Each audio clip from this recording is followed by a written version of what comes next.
నా పేరు వెంకటేశ్వరరావు అండి. నేను ఎస్ఆర్‌బికి పనిచేస్తున్నాను ఇక్కడ. ముఖ్యంగా ఇప్పుడు పురుగుకి అగ్నాస్త్రం అనేది ప్రిపరేషన్ పెట్టడం జరుగుతుంది. దానికి కావాల్సిన పదార్థాలు వచ్చేసి వేపాకు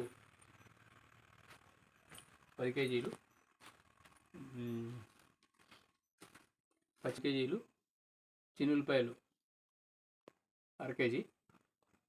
ఇప్పుడు మనం ఫస్ట్గా ఒక గిన్నె తీసుకొని దాంట్లో 20 లీటర్ల నీళ్ళు పోసుకొని బాగా మరిగేంత వరకు మరగనిచ్చిన తర్వాత మనం దంచుకున్న పచ్చిమిర్చి, వెల్లుల్లి పేస్టు దాంట్లో వేసుకోవాలి. తర్వాత వేపాకు కూడా దంచుకొని దాంట్లో వేసుకోవాలి.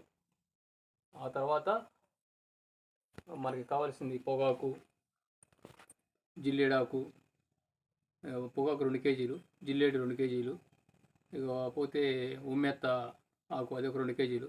మొత్తం ఇవన్నీ ఉడకబెట్టుకున్న తర్వాత ఉడకబెట్టి బాగా 5 పొంగులు వచ్చేంత వరకు ఉడకబెట్టుకోవాలి.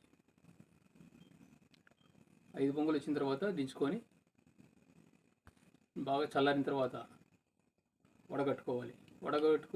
వడగట్టుకున్న తర్వాత దానికి ఆవు మూత్రం యాడ్ చేయాలి.